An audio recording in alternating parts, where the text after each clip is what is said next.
Bismillahirrahmanirrahim. Sejarah menyebutkan tentang sebab-sebab terjadinya perang Uhud. Paling tidak disimpulkan ada dua sebab. Yang pertama, kekalahan Quraisy di Badar. Dan ini merusak citra mereka di Jazirah Arab atau di depan para suku-suku Arab. Sehingga mereka tidak punya cara lain, pilihan lain untuk memperbaiki kecuali mengalahkan muslimin.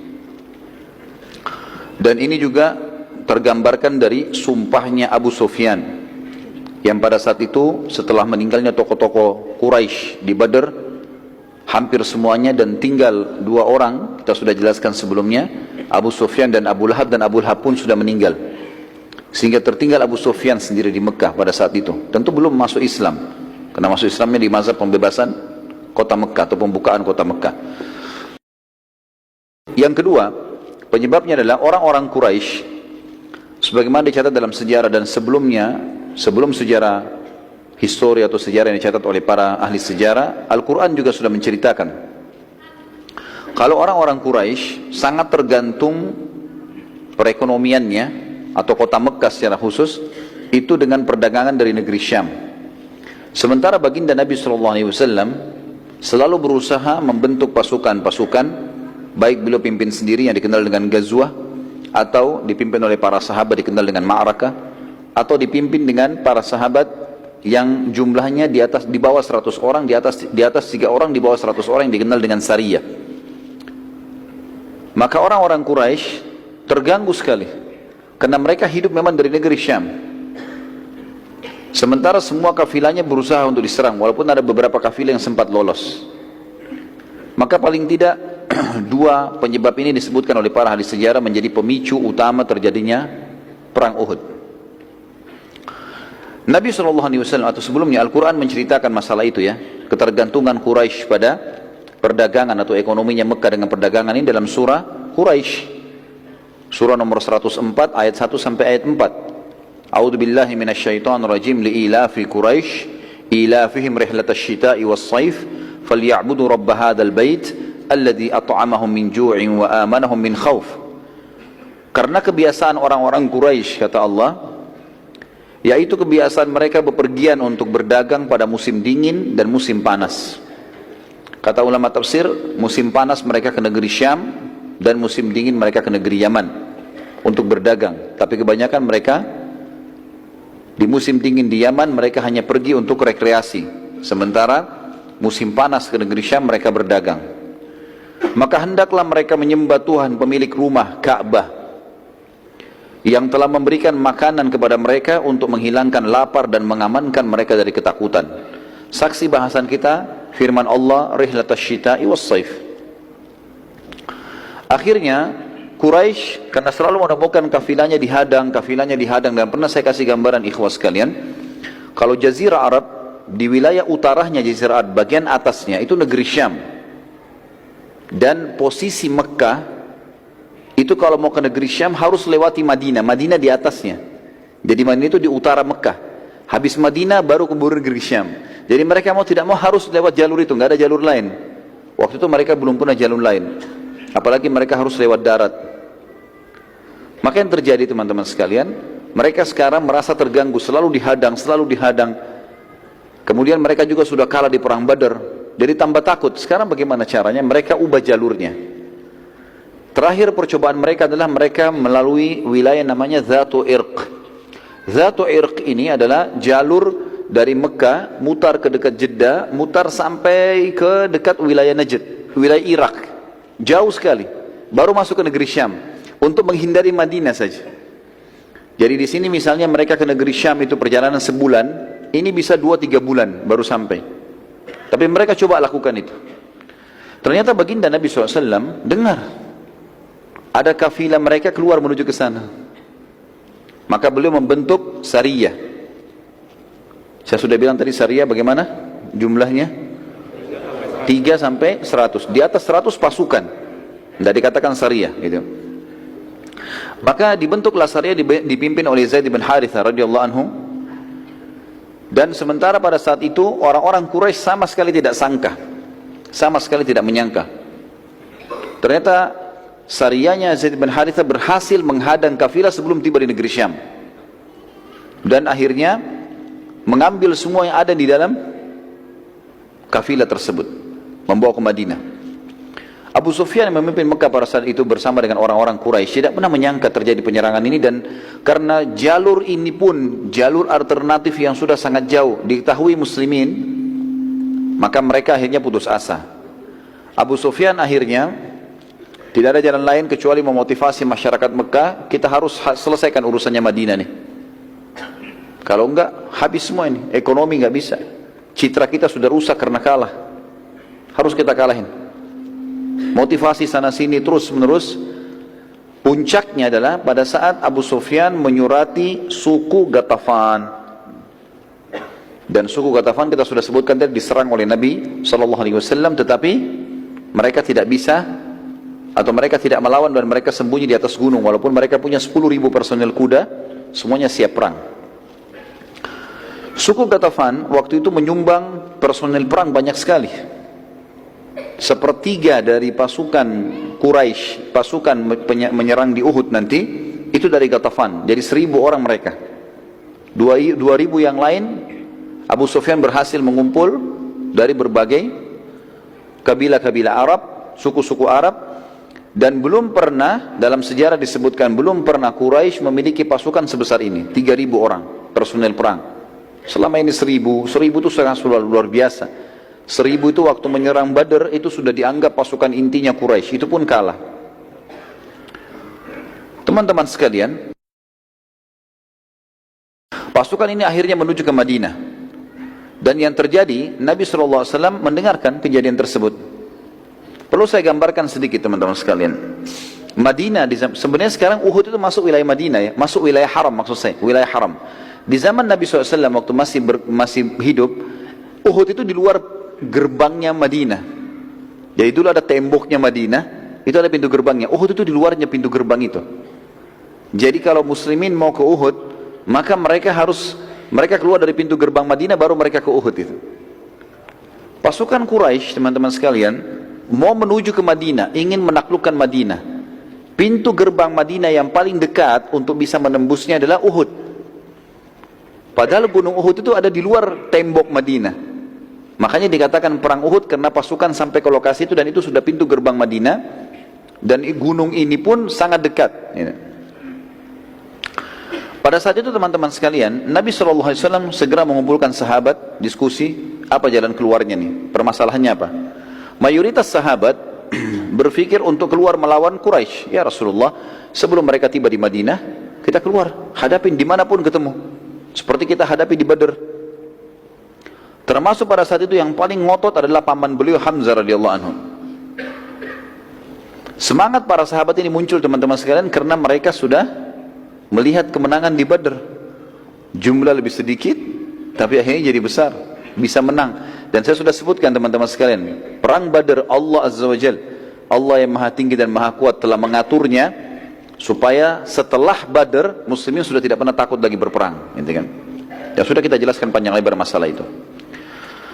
Seorang sahabat dari Ansar yang bernama Anas bin Nadhr radhiyallahu anhu, yang kebetulan waktu itu tidak sempat hadir di perang Badr, ia mengatakan, dia berkata pada saat itu, waktu dengar Nabi SAW menyampaikan Quraisy akan menyerang, dia mengatakan, peperangan pertama Nabi SAW di Badr, aku tidak hadir. Demi Allah, bila setelah hari ini, maksudnya setelah kejadian Badr, ada pertempuran lagi yang dipimpin oleh Nabi SAW melawan Quraisy, maka aku akan melakukan apapun yang membuat Allah Azza wa Jalla ridha, terima. Pada saat itu Nabi SAW keluar ke Badr. Tentu kita ingatkan kembali, kenapa sahabat ini tidak ikut dan kenapa banyak sahabat tidak ikut, karena Nabi SAW waktu itu hanya mengiklankan, siapa yang mau ikut silakan. Ini bukan mengatakan jihad, ayo pergi, nggak ada. Sehingga jadi wajib, pilihan, siapa yang mau ikut silakan, kita mau menyerang kafilah Abu Sufyan, kan gitu. Makanya ada sahabat banyak yang luput pada saat itu. Anas bin Nadhr radhiyallahu anhu lalu memotivasi Nabi SAW. Dia terus mengatakan, ya Rasulullah, kita keluar melawan ya Rasulullah, kami kehilangan kesempatan Badr, kami kehilangan kesempatan mati syahid. Terus dia motivasi Nabi SAW. Dia mengatakan, ya Rasulullah, ayo keluar, dengan beberapa sahabat termasuk Hamzah. Sampai akhirnya Nabi SAW mengatakan, kalau pendapat saya, maka saya akan bertahan di Madinah. Kalau pendapat saya bertahan dalam benteng. Karena pasukan mereka besar dan sudah keluar. Kalau sampai pasukan muslimin dikalahkan di luar, mereka punya kesempatan, karena niatnya sudah mau masuk ke Madinah, punya kesempatan untuk masuk menguasai Madinah. Maka lebih baik kita tunggu saja di sini. Kita lebih kuat dalam benteng. Lalu Nabi SAW mengatakan, aku memilih bertahan di Madinah karena aku telah melihat mimpi. Itu perkataan Nabi SAW. Para sahabat mengatakannya, Rasulullah, apa yang anda lihat? Kata baginda Nabi SAW dalam hadis Bukhari, aku melihat seekor sapi disembelih. Aku juga melihat pada pedangku terdapat kebengkokan atau retak. Aku juga melihat aku masuk dan berlindung dalam baju perang yang kokoh. Para sahabat bertanya, lalu apa penakwilannya Rasulullah? Kata Nabi SAW, aku menakwilkan sapi yang disembelih adalah sahabat-sahabatku, beberapa sahabatku yang akan terbunuh. Sementara kebengkokan pada pedangku atau retaknya, adanya salah satu kerabatku yang akan terbunuh, dan aku masuk ke dalam baju perang yang kokoh, aku takwilkan kota Madinah. Oleh karena itu, aku memilih untuk bertahan di Madinah. Tapi pada saat itu para sahabat mengatakannya, Rasulullah, itu takwil mimpi, wahyu, atau penyampaian dari anda? Nabi SAW mengatakan, itu penyampaian dari saya. Takwil, kalian tanya takwil, ini saya takwilkan, gitu kan? Maka di sini para sahabat mengatakan, ya Rasulullah, izinkanlah kami berperang, keluarlah.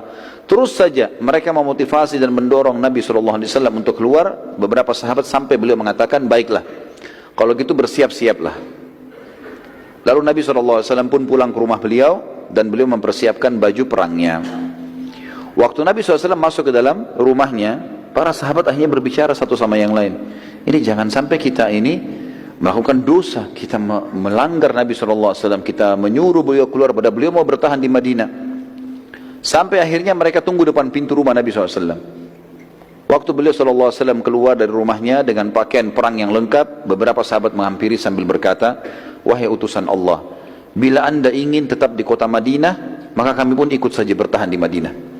Lalu keluarlah sabda Nabi SAW yang masyhur dalam riwayat yang sahih, tidak pantas bagi seorang Nabi yang telah mengenakan baju perang membatalkan niatnya sampai Allah memberikan keputusan siapa yang menang atau kalah antara dia dengan musuhnya. Nggak bisa lagi, sudah pakai baju perang gini nggak bisa lagi. Ini teman-teman sekalian, saya berikan sebuah note di sini di tulisan saya mengatakan ini jelas sekali bagaimana seorang mukmin harus punya tekad yang kuat kalau itu adalah kebenaran. Tadinya dia ragu mengerjakan yang mana, tapi kalau dia sudah pilih sebuah keputusan dan itu juga benar dalam agama, tidak usah ragu. Itu penting untuk dilakukan, karena keraguan dalam memilih satu keputusan dan terus menerus larut ini membuat masalah. Apalagi kondisinya seperti ini, Madinah akan diserang. Salah satu yang tidak setuju keluar pada saat itu, waktu Nabi SAW sudah keluar, pasukan sudah mulai berkumpul, adalah pimpinan orang munafik yang sudah masyhur, Abdullah bin Ubaidillah bin Salul. Lalu dia berkata, wahai Rasulullah, aku melihat kita bertahan di Madinah saja, karena belum pernah kami, masyarakat Madinah, karena dia dari suku Khazraj, menghadapi musuh di dalam atau di luar, kami menghadapi musuh di dalam kota Madinah kecuali kami mengalahkan musuh kami. Dan sebaliknya, setiap kami menghadapi musuh di luar Madinah kecuali kami dikalahkan. Lalu kata Nabi SAW, sudah tertekadkan, maka tidak akan ada keraguan lagi. Nabi SAW lalu keluar menuju ke Uhud. Dan kita sudah tahu, saya bilang tadi, begitu keluar pintu gerbang langsung gunung Uhud. Jadi pasukan muslim tidak pergi jauh-jauh ini, bertahan di situ saja, cuma di luar pintu gerbang mereka. Dan pada saat itu terkumpullah dari sahabat yang mulia 700 orang. Dan Abdullah bin Abi Salul, karena tidak mau dianggap dia, Abdullah bin Ubaidillah bin Salul dianggap nanti dia tidak mau ikut, maka dia mengajak teman-temannya kaum munafikin 300 orang. Terkumpullah pasukan sekitar 1000 orang pada saat itu. Dan pasukan Quraisy 3000. Namun pada saat tiba di satu lokasi namanya Syaut, ya. Wilayah ini sebenarnya antara Madinah sama Uhud. Jadi ada wilayah seperti pekarangan luas antara gerbang Madinah sama kebun-kebun kurma yang ada di Uhud. Tiba-tiba saja Abdullah bin Ubaidillah bin Salul setelah melihat lokasi dan keluar, lalu dia berkata kepada sukunya, dari kaum munafikin, dari suku Khazraj, dia mengatakan, kita balik saja, dan tidak ada gunanya kita ikut. Kalau pasukan ini kalah, maka kita masih hidup di Madinah. Tujuannya dia sebenarnya adalah untuk mematahkan semangatnya kaum muslimin. Kemudian pada saat dia mau pergi pun, beberapa sahabat mengatakan, ya Rasulullah, Abdullah menarik pasukannya. Kata Nabi SAW, biarkan saja. Mungkin Allah ingin membersihkan muslimin. Maka tertinggallah 700 orang. Pada saat 300 pasukan itu kembali ke Madinah, terdapat pula 2 suku dari Ansar, dari mukminin sempat ikut-ikutan ke Madinah. Karena terpengaruh oleh 300 pasukan tadi. Mereka adalah suku Salamah dan suku Harith. Sempat 2 suku ini juga mau ikut. Jumlahnya mendekati 100 orang. Banyak sekali. Sempat mau ikut, tapi mereka akhirnya kembali setelah dikejar dan dimotivasi kembali oleh seorang sahabat yang mulia bernama Abdullah bin Amr bin Haram, ayahnya Jabir bin Abdullah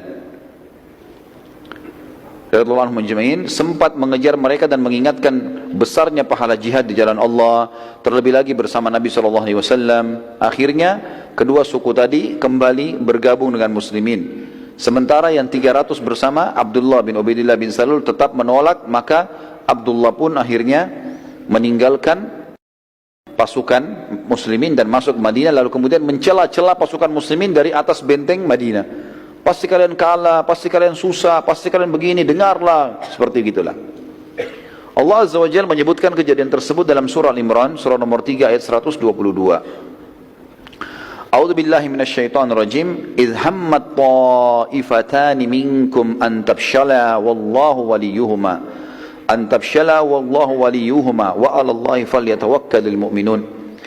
Ketika 2 golongan daripadamu, yaitu Bani Salamah dari suku Khazraj dan Bani Harith dari suku Aus, yang tadi mau ikut sama orang-orang munafik, ingin mundur karena takut, padahal Allah adalah penolong bagi kedua golongan itu. Karena itu hendaklah kepada Allah saja orang-orang mukmin bertawakal. Jabir bin Abdullah radhiyallahu anhu menanggapi ayat tersebut di atas seraya berkata, aku tidak menyesal karena kami dikalahkan di Uhud. Karena Allah Azza wa Jal, Allah yang maha suci dan maha tinggi, berfirman, sementara Allah lah wali mereka atau penolong mereka. Para sahabat sempat memberi masukan pada Nabi SAW agar meminta bantuan pada sekutu mereka, orang-orang Yahudi di Madinah.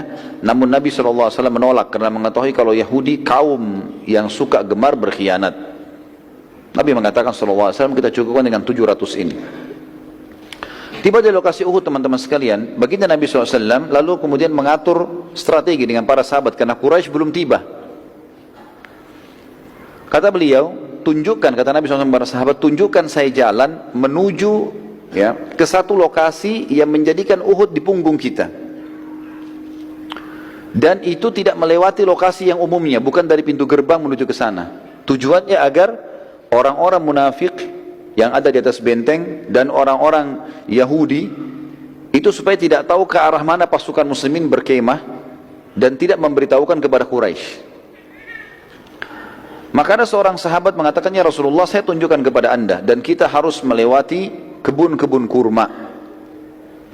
Pada saat itu penuh dengan pohon kurma tentunya, dan sampai sekarang di sekitar Uhud itu penuh sekali, banyak pohon-pohon kurma, tapi sebagian sudah dibongkar menjadi lokasi pemukiman.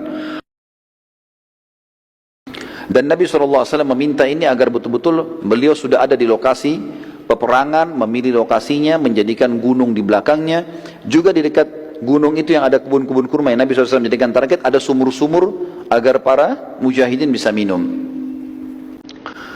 Saat tiba di lokasi itu atau sementara ke sana, mereka melewati kebun satu orang munafik namanya Rubai'i bin Qaidi.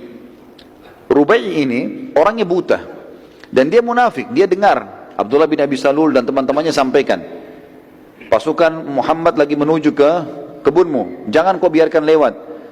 Maka dia berusaha mengatakan, jangan lewat kebunku. Waktu Nabi SAW pamit baik-baik, pamit sama dia, suruh pasukan biarin lewat. Dia bilang, jangan lewat kebun, nanti kalian merusaknya.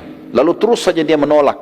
Tidak ada jalan lain untuk memutari di sekitar tebing-tebingnya atau sekitar lerengnya Uhud, harus lewat kebunnya orang ini. Maka pada saat itu para sahabat pun akhirnya mengatakan kepada Nabi SAW, ya Rasulullah tidak ada jalan lain. Kata Nabi SAW, jalanlah, lewatin kebunnya, jangan sampai dirusak. Kata beliau, biarkan saja dia, sungguh dia buta mata dan buta hatinya. Lewati tapi jangan buat rusak. Maka lewatlah pada saat itu, dan Rubai sempat mencaci maki muslimin tapi tidak dihiraukan. Nabi SAW saat selesai menyusun, tiba di lokasi yang diinginkan. Tentu kalau kita berada, biasanya kalau saya bimbing umroh teman-teman sekalian, di lokasi Uhud saya tunjukkan. Ada memang titik di mana pasukan pada saat itu tiba di sebelah pinggiran gunung Uhud, ya. Dan itu memang kalau dilihat posisinya, Uhud di belakang dan Mekah di hadapan gitu. Posisinya pas seperti itu. Di sebelah kirinya pasukan itu ada Bukit Pemanah. Bukit Pemanah yang berada antara lokasi pasukan muslimin dengan gerbangnya Madinah. Nabi SAW memberi instruksi penting pada saat itu kepada para pemanah. Keluar 50 orang, kalian harus ada di atas sana, dipimpin oleh Abdullah bin Jubair radhiyallahu anhu. Naik di atas sini. Jangan tinggalkan bukit ini sampai ada instruksi dariku. Walaupun kalian lihat pasukan menang atau kalah, pokoknya kita menang atau kita kalah, jangan tinggalkan bukit ini. Pesan. Baiklah, naik semuanya 50 orang. Dan pemanah zaman dulu teman-teman sekalian itu sama dengan sniper kita sekarang, ahli tembak.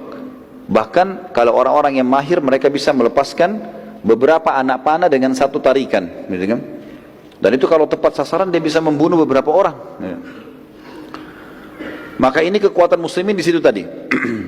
50 orang ditaruh di Bukit Pemanah dan 650 bersama Nabi SAW. 649 sama Nabi SAW. Allah Azza wa Jal menjanjikan bila sahabat bersabar dalam perang Uhud dan patuh pada perintah Nabi SAW. Ini janji Allah. Kalau mereka patuh, ikuti instruksi Nabi, akan membantukan 3.000 pasukan dari malaikat. Di Badr ada berapa malaikat? 1.000. Sudah kita jelaskan tadi. Ini 3.000 dijanjikan dari malaikat. Bahkan bila disiplin, mereka patuh, Nabi bilang serang, tidak, maka Allah janjikan menurunkan 5.000 malaikat. Jumlah orang kafir 3.000. Allah mau turunkan seimbang, jumlah kafir 3.000, malaikat 3.000. Di perang Badar jumlah kafir 1.000 turun 1.000, kan gitu. Tapi Allah janjikan untuk menenangkan muslimin, kalau kalian sabar, disiplin, patuh, 5.000 saya turunkan. Allah ceritakan dalam surah Al-Imran, surah nomor 3 ayat 123 sampai 125. A'udzu billahi minasyaitonir rajim. Wa laqad nasarakumullahu bi Badrin wa antum adhillah fattaqullaha la'allakum tashkurun. إذ تقول للمؤمنين ألن يكفيكم أن يمدكم ربكم بثلاثة آلاف من الملائكة منزلين بلى إن تصبروا وتتقوا ويأتوكم من فورهم هذا يمددكم ربكم بخمسة آلاف من الملائكة مسومين. Sungguh Allah telah menolong kalian dalam peperangan Badar. Waktu itu jumlahnya lebih sedikit, senjatanya lebih sederhana. Padahal kamu pada saat itu adalah orang-orang yang lemah. Karena itu bertakwalah kepada Allah supaya kalian atau kamu mensyukurinya. 1, 2, 3-nya. 1, 2, 4-nya. Ingatlah, ketika kalian mengatakan atau kamu berkata, hai Muhammad, kepada orang-orang mukmin, apakah tidak cukup bagi kalian Allah membantu dengan 3.000 malaikat yang diturunkan dari langit? Ayat 125, ya pasti sudah cukup. Tapi ketahuilah, jika kalian sabar, kalian bersiap siaga, disiplin, patuh, Allah menjanjikan loh, mereka Allah akan mendatangkan, dikatakan, dan jika kalian bersabar dan bersiap siaga dan mereka datang menyerang kalian dengan seketika pun, niscaya Allah akan menolong kalian dengan 5.000 malaikat yang memakai tanda-tanda. Kata ulama tafsir yang dimaksud di sini adalah kalau para sahabat mematuhi, tidak satupun melanggar titah Nabi SAW, pasti menang. Seperti itulah. Pasukan muslimin terdiri dari 70 orang pasukan kuda, 50 prajurit pemanah, dan sisanya pasukan pejalan kaki. Dari pasukan musyrikin Quraisy terdapat 200 personil yang menunggangi kuda, yang pada saat itu dipimpin oleh Khalid bin Walid sebelum masuk Islam. Mereka tidak ikut berperang dan tugasnya 200 orang. Dari 3.000 ini 200 ke samping medan perang, Kalau dari Bukit Pemana itu kita bisa lihat ke arah kiri, kalau satu waktu antum mengunjungi ke sana, kalau kita lihat ke arah kota Madinah, kita akan temukan di depan kita ada seperti lembah. Lembah itu dulu agak curam dan di situ pasukan Khalid bin Walid bersembunyi, ya kan? 2800 maju masuk bersama pasukan Quraisy.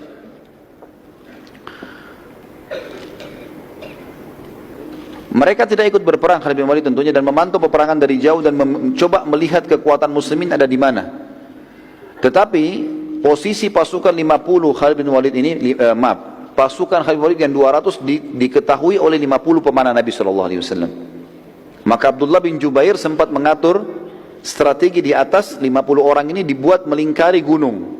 Bukit Pemanah dibuat melingkari, sehingga mereka bisa memanah ke seluruh penjuru. Gitu. Termasuk ke pasukan 200 orang ini, kalau mereka coba maju menyerang muslimin dari belakang. Kita dengarkan ada subjudul teman-teman sekalian tentang motivasi perang Nabi SAW untuk para sahabat.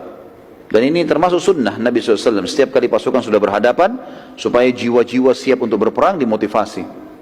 Dan kita sudah dengar bagaimana motivasi Nabi SAW di Badr. Sekarang kita lihat motivasi Nabi SAW di Uhud.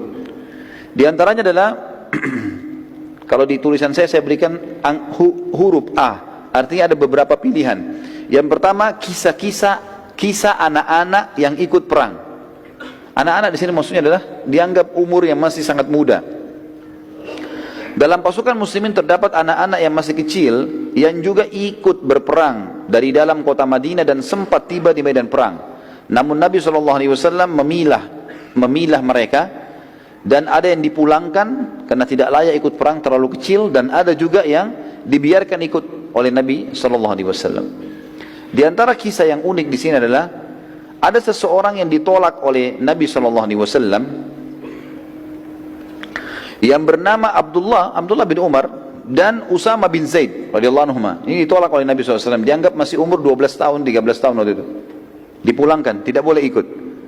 Namun terdapat anak-anak lain yang diikutkan oleh Nabi SAW karena keterampilan mereka. Di antara kisahnya adalah terdapat seorang anak kecil yang berumur 13 tahun. Pada saat melihat Abdullah bin Umar dan Usama bin Zaid ditolak, ia berkata, "Wahai Rasulullah, aku mahir dalam memanah."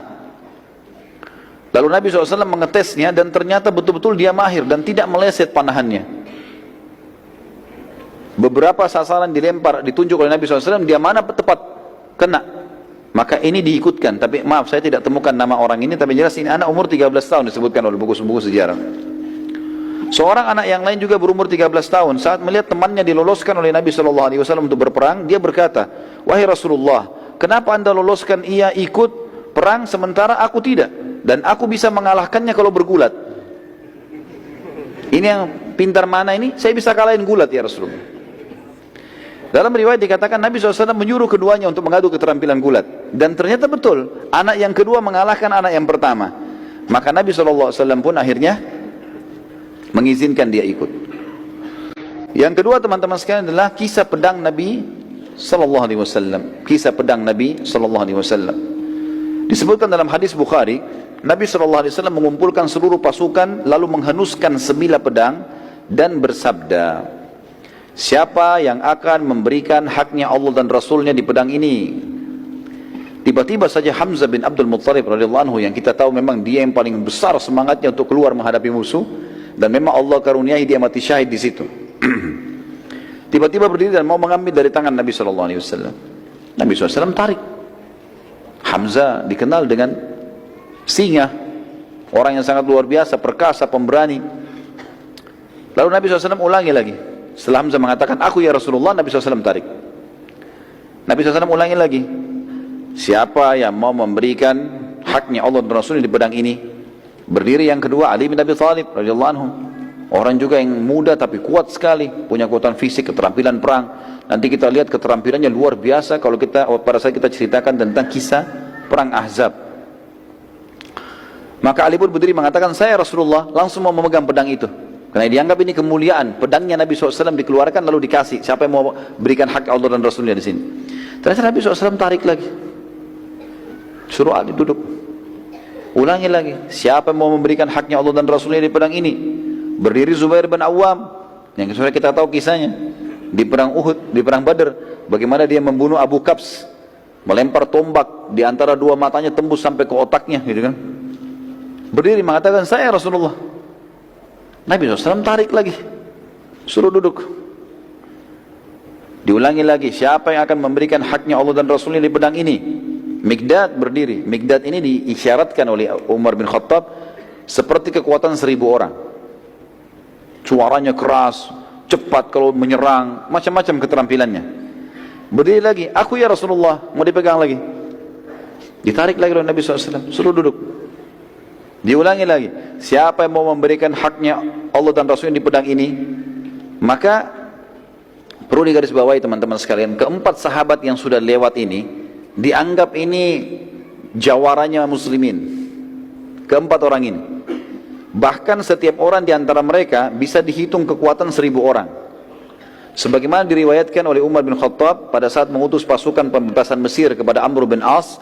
Waktu itu Amr memiliki 8000 personil, dan Amr tulis surat kepada Umar bin Khattab yang berbunyi, wahai Amirul Mukminin, genapkanlah pasukan kami 12.000 sehingga kami mendapatkan hadis Nabi SAW, tidak akan dikalahkan umatku yang berjumlah 12.000. Ya. Maka Umar bin Khattab pun mengirim 4 orang dari Madinah. Kan jumlahnya 8.000 kan? Butuh berapa ribu sekarang? Untuk 12.000 butuh 4.000. Umar bin Khattab kirim 4 orang, bukan 4.000. Yang dikirim itu adalah diantaranya Mikdad yang ini, diantaranya Zubair bin Awam, diantaranya Sa'ad ya, bin Abi Waqqas ya, ini dikirim. Maka mereka punya kekuatan yang luar biasa. Maka setelah keempat sahabat ini ditolak dan Nabi SAW masih ulangi, siapa mau memberikan haknya Allah dan Rasul di pedang ini, mereka saling lihat satu sama lain, kira-kira siapa nih? Ada satu sahabat mulia, pintar, cerdas orang ini, yang kita kenal dengan Abu Dujana Syammah radhiyallahu anhu. Beliau mengatakan, ya Rasulullah, apa haknya Allah dan Rasulnya di pedang itu? Ini yang Nabi tunggu ini. Jangan main langsung ambil, tanya dulu untuk apa ini, apa haknya. Bukan main ambil terus mau diapain pedangnya ya. Maka Nabi SAW mengatakan kalimat yang mulia teman-teman sekalian, dan ini kita bisa lihat bagaimana rahmatnya Nabi SAW bagi kafir zimmi, orang-orang kafir yang di bawah naungan pemerintah Islam. Beliau toleransi, beliau memaafkan, beliau memberi.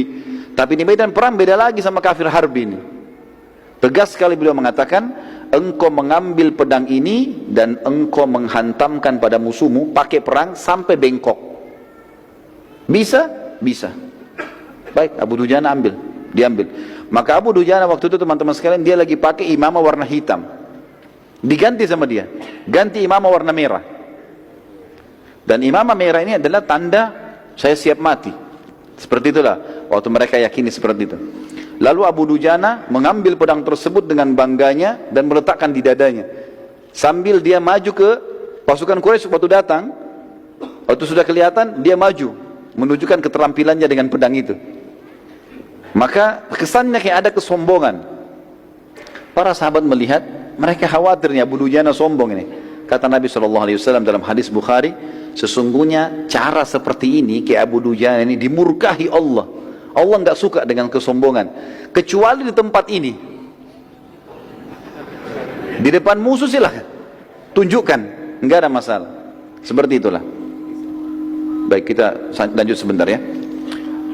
Maka Ka'ab radhiyallahu anhu berkata, aku sempat penasaran ingin tahu seperti apa Abu Dujana memberikan haknya Allah dan Rasul di pedang itu. Abu Dujana sudah bawa nih, perang berkecamuk. Apa yang dia lakukan nih? Kata Ka'ab, sampai saya tidak nyerang musuh, hanya ikuti Abu Dujana. Lihat dia buat apa ini dengan pedang itu. Lalu aku pun mengikutinya dari belakang, ke kiri, ke kanan, dia nyerang musuh terus dilihat. Saat itu di kancah peperangan terdapat seseorang dari pasukan kafir Quraisy sangat kuat, tidak terkalahkan. Setiap kali dia memukul, setiap kali dia datang, banyak di antara pasukan muslimin menghindar dari orang itu karena kuatnya kelihatan, kekar, pedangnya besar gitu kan. Kata Ka'ab, saya berdoa sama Allah di kancah peperangan supaya ketemu dengan Abu Dujana. Maka dia bilang, Allah pun menerima doa saya. Tiba-tiba keduanya bertemu. Padahal tadinya terpisah di medan perang. Tiba-tiba berhadapan dan tiba-tiba berhadapan dan tiba-tiba saling menyerang. Maka saya pun menyaksikan pertempuran yang terjadi yang sangat dahsyat, sampai debu-debu pada berterbangan, saling nyerang satu sama yang lain terus saja dengan kekuatan-kekuatan yang luar biasa. Abu Dujana dipukul, dia tangkis sama perisainya, Abu Dujana menyerang, orang itu juga menangkis terus sampai debu berterbangan sana sini. Kata beliau, sampai akhirnya Abu Dujana pada saat itu saling pukul dengan sangat keras, maka perisai Abu Dujana lepas dan pedang orang kafir itu melengket, dan Abu Dujana juga menghantam perisai musuh, pecah. Akhirnya kena si kafir, terbelah bagian kepalanya, mati. Gitu kan? Abu Dujana rupanya dengan hikmah Allah ini dia tahu kalau Ka'ab ada di belakangnya. Begitu selesai dia bunuh orang kafir, dia mengatakan, dia balik ke arah Ka'ab, wahai Ka'ab, apa pendapatmu? Dari tadi ini kau tunggu, apa pendapatmu sekarang? Maka akhirnya Ka'ab pun mengatakan, engkau telah memberikan haknya dan Rasulnya. Dan di sini teman-teman sekalian, tidak masuk dalam masalah sombong di sini. Tidak masuk. Fa'amma binikmati rabbika fahaddits, masuk dalam firman Allah di sini. Dia melakukan apa yang Allah Rasul perintahkan, maka dia bisa mengatakan, saya sudah melakukan. Sudah lihat kan saya sudah lakukan? Gitu. Seperti itulah ya. Bagaimana hajimu kemarin? Ya saya sudah coba lakukan semaksimal mungkin. Enggak ada hubungannya dengan riak, kecuali dia niat untuk itu. Dia harus dibedain mana yang boleh, mana tidak boleh. Maka di sini Abu Dujana tidak sama sekali hubungannya dengan riak, tapi beliau tunjukkan, karena ini orang yang mau lihat nih, saya sudah kasih haknya. Sampai kalau bukan pedang ini bengkok, kepalanya dia yang bengkok, gitu kan? Allahu a'lam. Baik, kita lanjutkan sebentar insyaallah dengan kisah-kisah yang lain. Subhanakallahumma bihamdika asyhadu an la ilaha illa anta astaghfiruka wa atubu ilaik. Assalamualaikum warahmatullahi wabarakatuh.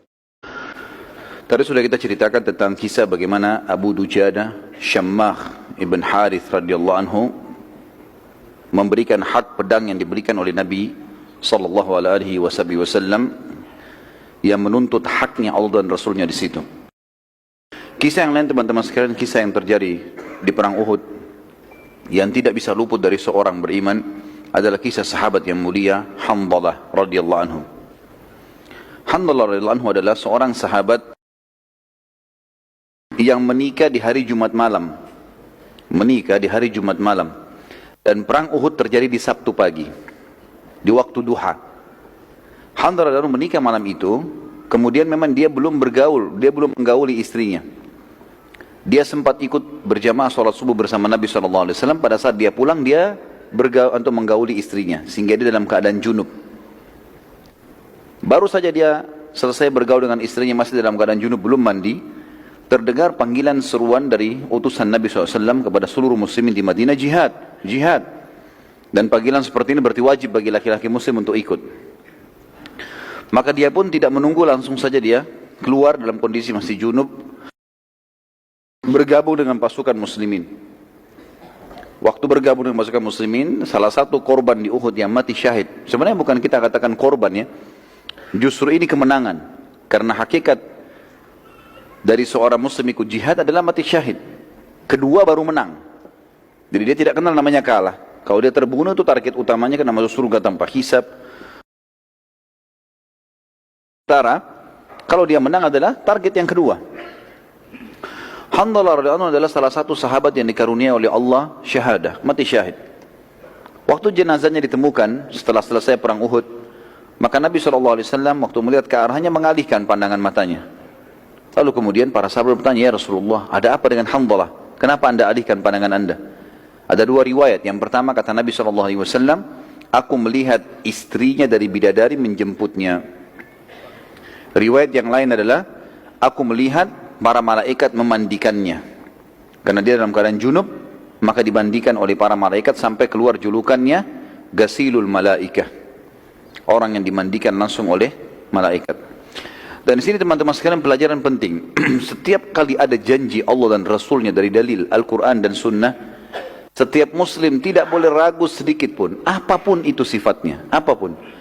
Allah dan Rasulnya bilang bersedekah itu pasti kaya, maka tidak boleh kita ganti dengan konsep yang lain. Tidak usah ragu sama sekali. Kalau orang mukmin memahami sebenarnya, dia kalau sedekah misalnya adalah sama dengan dia sedang investasi dan Allah balas minimal 10 kali. Apa yang membuat dia ragu melakukannya? Salah satu ciri khasnya sahabat di situ.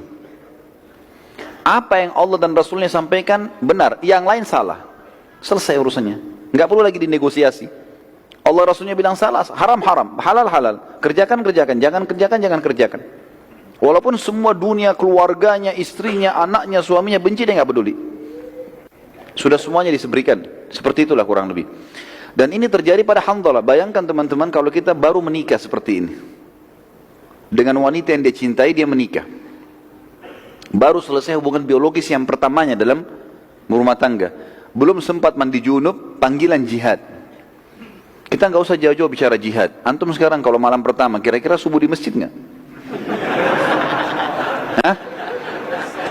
Ada yang tanya ke saya itu di pengajian. Ustadz, apa hukumnya tidak sholat subuh di masjid kalau malam pertama? Saya bilang dosa itu. Nggak ada udurnya. Tapi lihat Hanzalah bukan cuma salat subuh, bukan ini jihad, pergi berperang, mati terbunuh. Padahal dia waktu masih dari hari pertama menikmati pernikahannya. Kalau pernikahan saja bisa ditinggalkan teman-teman, apalagi kalau cuma makanan, minuman, pekerjaan, pendidikan, semua ini nggak ada lagi. Kalau sudah ada seruan dari Allah dan Rasulnya. Ingat pesan saya tadi, setiap nasihat syar'i, agama yang datang masuk telinga kanan, diapakan? Tutup yang kuping kirinya ini supaya jangan keluar ya. Jangan masuk sini keluar sini, saya datang lagi bulan depan tanya lupa ya. Tapi kayaknya kalau kisah Hanzalah nggak lupa deh terutama yang laki-laki dan kisah mereka teman-teman, kisah para salihin, para salaful ummah yang sampai kepada kita ini bukan hanya sekedar untuk dikenang dan didengar ya. Tapi Allah Azza wa Jalla sampaikan kepada kita untuk dijadikan sebagai ibrah, pelajaran. Ini loh ada orang sebelum kamu begini, disampaikan kisahnya ke kita. Ini 1400 tahun yang lalu ini. Sampai kepada kita di malam ini teman-teman di sini. Dan itu saja, kita tidak menghadiri saja, kita bukan Hanzalahnya. Kalau saya yakin teman-teman memiliki iman, merasa bergetar. Luar biasa ya gitu. Padahal sudah 1400 tahun yang lalu Allah sampaikan teman-teman supaya kita sadar, oh ternyata yang janjikan Allah ini nggak salah, pasti benar dan tidak boleh ada keraguan sama sekali.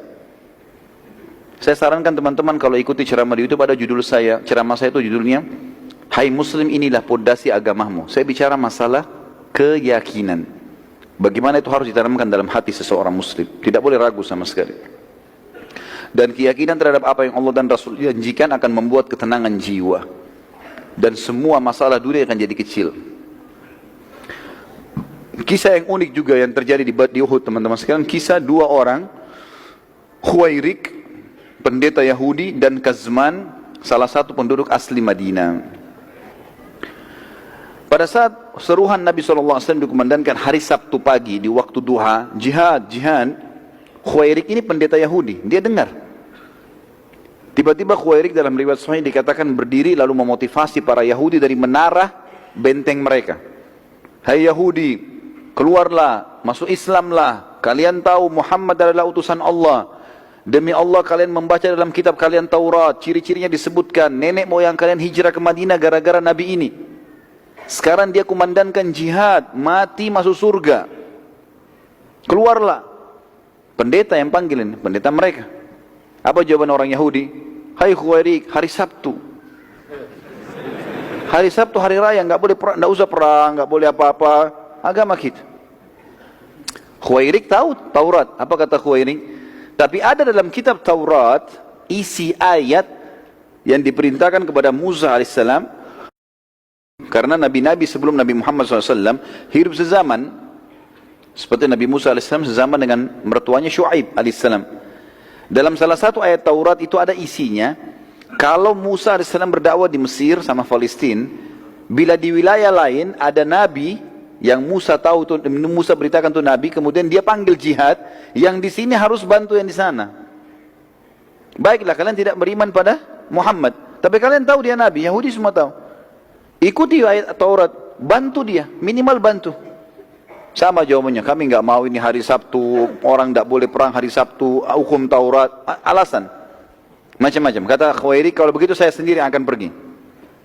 Dia jalan sendiri dari benteng Yahudi menuju ke masjid Nabi SAW waktu Nabi lagi susun pasukan. Lalu dia mengatakan, ya Rasulullah, bukan lagi panggil nama Nabi SAW, karena orang Yahudi suka kurang ajar, panggil nama Nabi SAW gitu kan. Dia mengatakan langsung, ya Rasulullah, asyhadu an la ilaha illallah wa anna Muhammad Rasulullah. Langsung syahadat, gak pakai tanya-tanya apa-apa ini. Nabi SAW sambut dia. Dia mengatakan, ya Rasulullah, saya ingin ikut berperang. Kata Nabi SAW, bergabunglah dengan pasukan muslimin. Sudah selesai, ikut perang. Waktu berkecamuk perang teman-teman sekalian, rupanya Khuwairik dibunuh oleh orang Quraisy, mati. Waktu Nabi SAW kumpulin jenazah muslimin, ada jenazahnya Khuwairik. Nabi SAW senyum waktu lihat jenazahnya.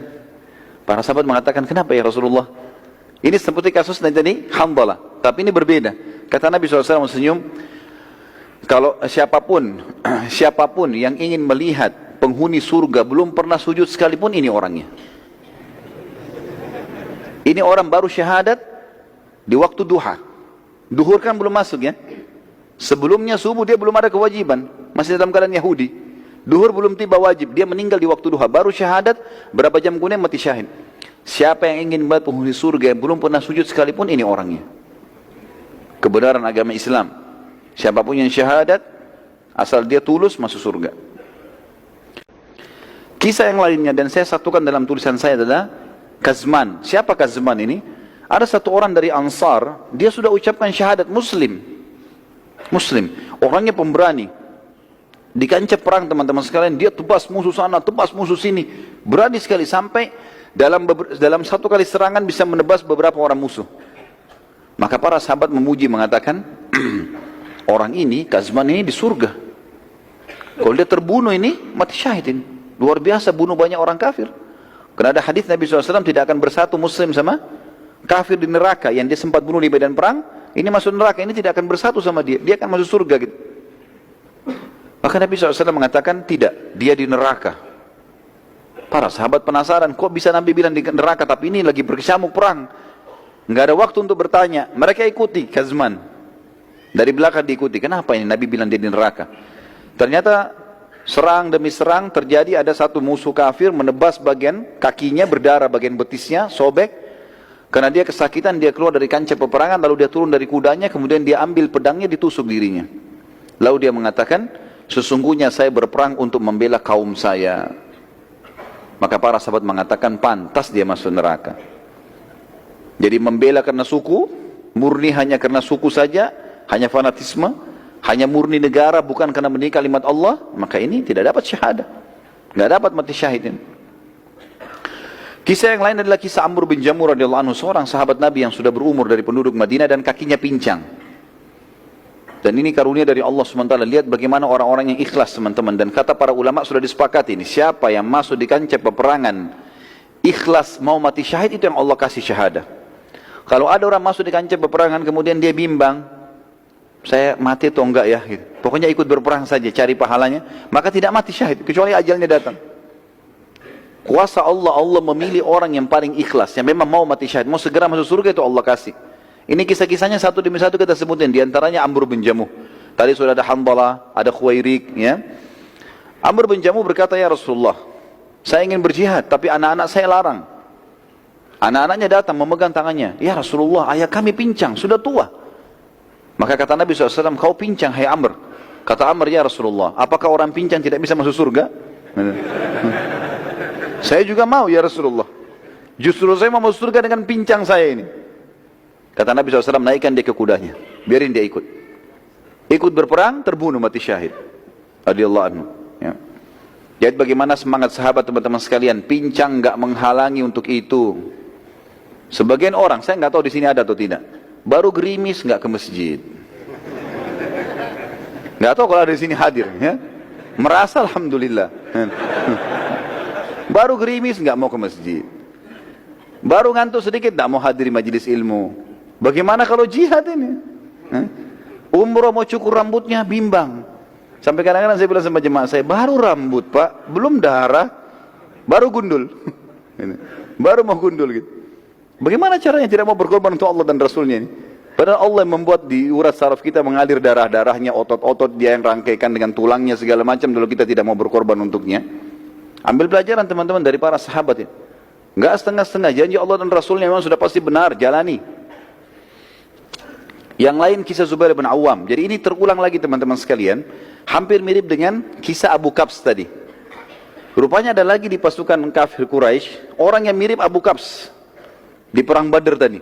Badannya besar, besi semua dari kepala sampai kaki kudanya, menyerang muslimin, nyusahin. Sahabat ngeluh lagi ke Nabi, ya Rasulullah, ada lagi nih pasukan kafir Quraisy. Nabi panggil lagi Zubair, panggil Zubair, suruh hadapi. Zubair datang lagi. Zubair mengatakan, demi Allah, saya tidak melihat sedikit pun ada celah di mukanya orang ini.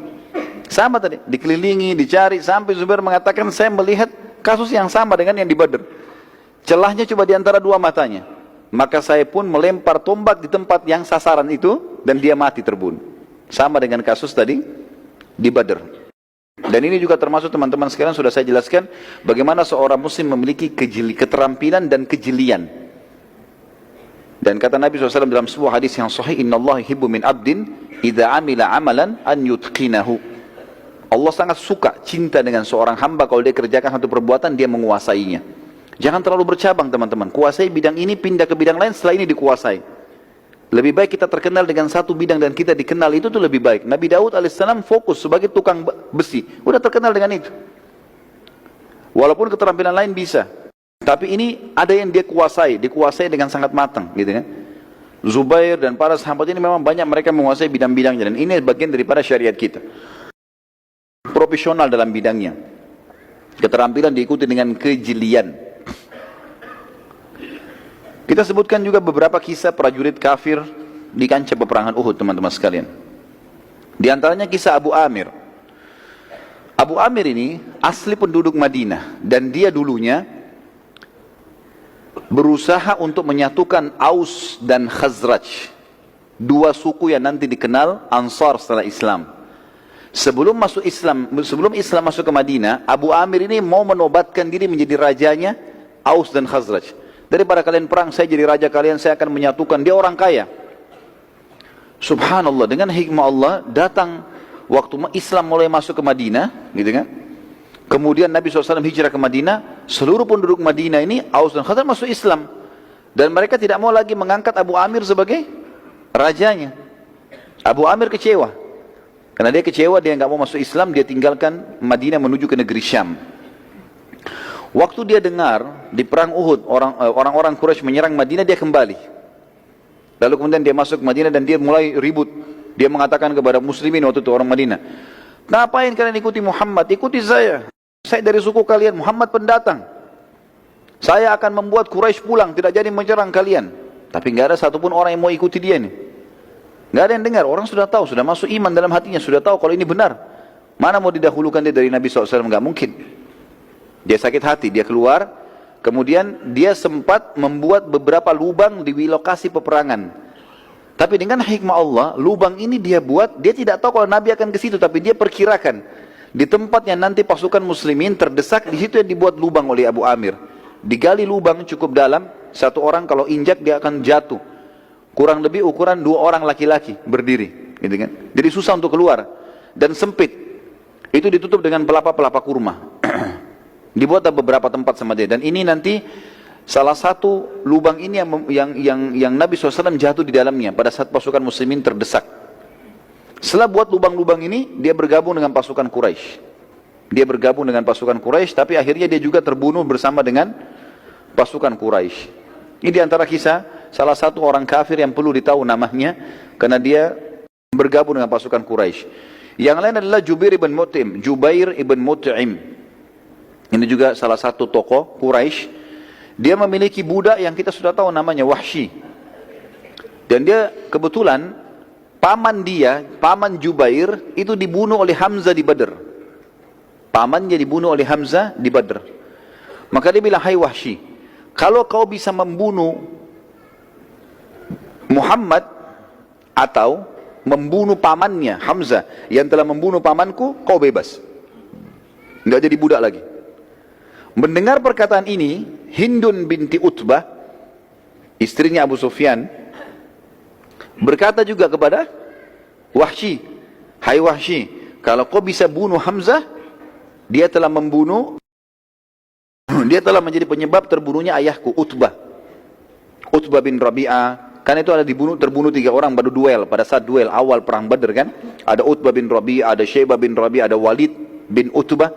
Ini kan Walid bin Utbah saudaranya Hindun. Utbah bin Rabi' ayahnya, Syaibah bin Rabi' pamannya. Ini tiga-tiganya mati. 2 orang mati di tangannya Hamzah. Gitu kan? Di awal duel di perang Badar.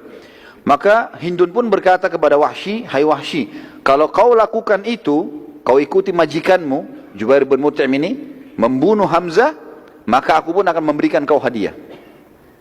Dia bebaskan kamu, saya akan berikan kamu hadiah." Maka Wahsy pun akhirnya masuk ke dalam kancah peperangan, dan Wahsy mengatakan, nanti akan kita ceritakan kisahnya, bagaimana dia mengatakan, saya masuk di kancah peperangan tidak berpikir untuk membunuh muslimin kecuali Hamzah, karena saya ingin bebas. Saya nggak pernah ikut-ikut, nggak mau ganggu orang, nggak mau apa-apa, saya mau bunuh Hamzah untuk saya lolos, gitu kan. Dan dia tahu Hamzah sangat kuat. Nanti kita ceritakan bagaimana prosesi dia membunuh Hamzah. Hamzah sangat kuat, setelah tertombak pun masih kuat, masih mengejar Wahsy, gitu kan. Tapi ini saya sampaikan secara umum dulu tentang beberapa prajurit-prajurit yang masuk ya dari orang kafir ke pasukan Quraisy yang bergabung ya, yang bukan dari orang Quraisy. Tadi Abu Amir dari Madinah, kemudian ini Wahsy budak berkulit hitam dari Ethiopia. Kemudian juga ada budak yang lain namanya Suwaid. Ini budaknya suku Abdiddar. Dan kita akan ceritakan nanti bendera itu di zaman dulu kalau perang teman-teman adalah simbol kemenangan. Kalau bendera masih berdiri berarti masih kuat pasukan, walaupun pasukannya tinggal sedikit. Kalau bendera jatuh walaupun pasukan banyak berarti sudah kalah. Jadi yang pegang bendera ini harus orang kuat, karena dia jadi sasaran serangan. Nah Suwaib ini adalah budak Abdiddar yang akan memegang bendera Quraisy terakhir sebelum Quraisy kocar kacir. Dan dianggap oleh ahli sejarah dia masuk untuk membunuh ya. Dia masuk untuk memegang kembali bendera agar pasukan Quraisy mengalahkan muslimin ya.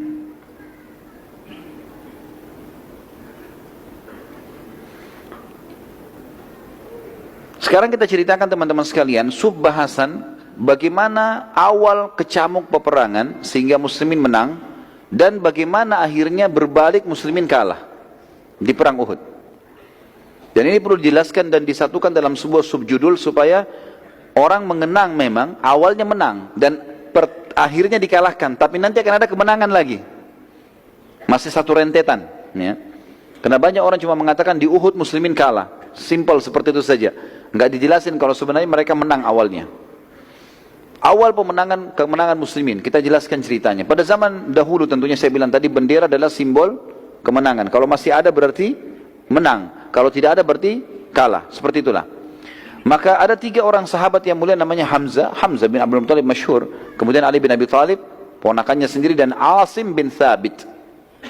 3 orang ini teman-teman sekalian berkumpul semuanya, bersepakat mengatakan, ini begitu pecikan takbir Nabi kumandangkan, kita bertiga serang pemegang benderanya Quraisy. Enggak usah lawan yang lain, cari pemegang bendera, tebas nih. Bunuh supaya jatuh benderanya. Karena pasukan mereka lebih banyak. Muslimin 700, ini 3000, gitu kan. Tadinya 1000, tapi kan 300 munafik pulang ke Madinah. Ternyata betul terjadi. Pada saat itu teman-teman sekalian yang memegang benderanya Quraisy dari keturunan Abdiddar. Kalau masih ingat rentetan histori pertama, sirah pertama saya jelaskan tentang Abdiddar dan Abdul Manaf, gitu kan. Salah satu turunan kakek Nabi SAW. Intinya seperti itulah. Ini kalau saya rentet panjang lagi. Yang jelas ini masih keluarga Nabi SAW. Hamzah dan Ali datang. Dan ini pelajaran teman-teman. Dalam masalah akidah sudah tidak ada lagi batas. Nggak ada lagi namanya kerabat, apalagi kalau di medan perang. Ini sudah berbeda hukumnya. Maka keduanya pun, suku Abdiddar waktu mau pergi, waktu di perang Badar mereka yang pegang bendera. Dan akhirnya kalah orang-orang musyrik. Abu Sufyan di perang Uhud mengatakan, hai anak-anak Abu Talha. Abu Talha kebetulan dianggap kepala sukunya Abdiddar.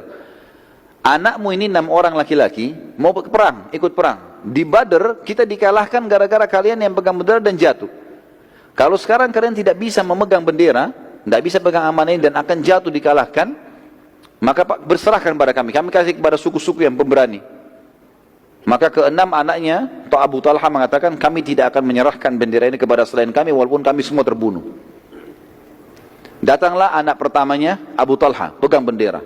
Begitu takbir, Hamzah dan Ali dan ini Asim, tiga-tiganya menyerang. Tiga orang ini menjadi pengibar bendera, 1 orang itu berhasil dibunuh. Jatuh bendera, awal serangan ini, di awal serangan. Begitu bendera jatuh, biasanya bendera dulu dibuat tinggi sekali dan besar kainnya. Jatuh, orang-orang Quraisy shock ini, kok bisa? Awal kecamuk peperangan, dan biasanya bendera itu bukan di depan, bendera ditaruh di tengah-tengah. Di depan paling bendera-bendera kecil, kalau bendera yang besar itu harus di tengah-tengah pasukan supaya tidak langsung jatuh. Tapi ini berhasil, Hamzah, Ali dan Asim berhasil. Datang anak keduanya Abu Talha, pegang bendera lagi. Tapi 3 orang sahabat ada di sekitar situ, sekitar bendera. Emang nunggu. Ternyata ada 1 orang datang angkat, dibunuh lagi. Datang anak ketiga angkat, dibunuh lagi. Anak keempat datang, dibunuh lagi. Sampai 4 orang. Terakhir pada saat datang anak kelimanya Abu Talha dan mengangkat bendera, maka sempat dibunuh oleh Asim. Hamzah dan Ali tidak sempat membunuh, tapi Asim membunuhnya. Kemudian anak keenamnya Abu Talha yang terakhir sempat juga datang mengangkat bendera, tapi dibunuh oleh Sa'ad bin Abi Waqqas. Sa'ad bin Abi Waqqas, ya. Kebetulan teman-teman sekalian, anak keempat waktu 6 orang ini mati, pas yang keempat yang dibunuh oleh Asim bin Thabit. Anak keempat ini waktu lagi dibunuh sama Asim, pas ditebas sama pedang, ada saudarinya perempuan, anaknya Abu Talha tapi perempuan, namanya Sulaif. Sulaif ini waktu lihat bergelimangan saudara-saudara laki-lakinya, 3 orang, ini yang keempat ditebas oleh Asim, dia pikir Asim yang bunuh semuanya. Dia nggak tahu ini. Maka dia sakit hati. Dia kemudian kembali ke tengah-tengah pasukan musyrikin, lalu dia menggunakan gendangnya, rebana, karena perempuan dibawa oleh orang-orang Quraisy biasa untuk memotivasi pasukan. Mereka menari-nari segala. Lalu dia pukul gendangnya, lalu dia mengatakan si Sulaif, siapa yang bisa membunuh Asim untukku, lalu dia membawa batok kepalanya kepadaku, maka aku akan isi seukuran batok kepalanya Asim emas buat dia. Dia motivasi orang untuk perang, bunuh Asim ini. Mendengar kalimat tersebut, orang-orang Quraisy yang ada sekitar situ tamak, mau tahu kalau ini Sulaif ini orang kaya. Maka mereka pun akhirnya mengeroyoki Asim pada saat itu, berusaha mencari dan mengeroyoki Asim. Sulaif pada saat itu, teman-teman sekalian, kemudian menyiapkan beberapa emas yang dia harus berikan, sampai akhirnya Abu Sufyan mengeluarkan instruksi. Begini isinya, sebagaimana mereka muslimin menyerang bendera kita, sekarang kita serang bendera mereka. Karena ini bendera sudah nggak bisa nih. Dan harus ada 1 orang yang memegang bendera dari Abdiddar, gitu kan. Angkatlah bendera, maka datang Suwaib tadi, yang sempat kita sebutkan namanya. Suwaib ini adalah budak Abdiddar. Dia datang lalu dia pegang, lalu dia kibar-kibarkan. Sambil pasukan musyrikin berusaha melindungi bendera tadi dan mencari siapa yang memegang bendera dari muslimin. Waktu itu kebetulan yang pegang bendera Mus'ab bin Umair radhiyallahu anhu, nanti kita kisahkan juga bagaimana meninggalnya beliau. Pada saat itu teman-teman, akhirnya perang mulai memanas dan target mereka adalah saling menjatuhkan bendera satu sama yang lain. Pada saat itu Hamzah, Ali dan Asim, ketiga orang ini tetap tidak mau, walaupun pasukan Quraisy melindungi pemegang bendera, tetap mereka berusaha bertiga menjatuhkan bendera. Dan Asim pun tetap tidak peduli dengan penawaran Sulaif tadi kepada orang-orang Quraisy. Akhirnya ketiganya berhasil membunuh budak tadi, Suwaib, dan bendera Quraisy jatuh. Gara-gara ini teman-teman sekalian, kena bendera sudah 8 kali jatuh, dan Suwaib waktu jatuh ditusuk oleh 3 orang sahabat ini, sempat jatuh. Dia terpotong tangannya kanan, dia pegang bendera dengan tangan kiri, terpotong tangan kiri, dia pegang dengan tangan kanannya, sampai ditebas, dia jatuh pun ke tanah, dia masih pegang bendera itu. Dia masih berusaha jepit, sampai Sa'ad bin Abi Waqqas datang dan membunuhnya. Pada saat itu, Sa'ad bin Abi Waqqas tentunya membunuhnya bukan dengan pedang, bukan datang ke dia membunuhnya, tapi dari jarak jauh, Nabi SAW melihat pemegang bendera, Suwaib sekarang, dan Hamzah, Ali dan Asim lagi mengeruyuinya. Begitu dia jatuh, dia masih pegang bendera. Kata Nabi SAW, diambil anak panah kepada Sa'ad, hai Sa'ad, lemparlah, panahkan dengan taruhan ibu dan ayahku. Ini biasanya orang Arab ucapkan, ini bukan sumpah ya. Artinya, posisimu aku posisikan sebagaimana aku hormati kedua orang tuaku. Biasanya orang Arab kalau mau memohon dengan ucapkan kalimat itu. Maka Sa'ad mengatakan, aku belum pernah melihat ada orang yang mengucapkan kedua kalimat ini Artinya Nabi SAW mengatakan, aku memposisikan kamu, ya, menghormati kamu sebagaimana aku hormati kedua orang tuaku, kecuali aku. Maka aku pun melepaskan anak panah dan akhirnya Suhaib mati terbunuh.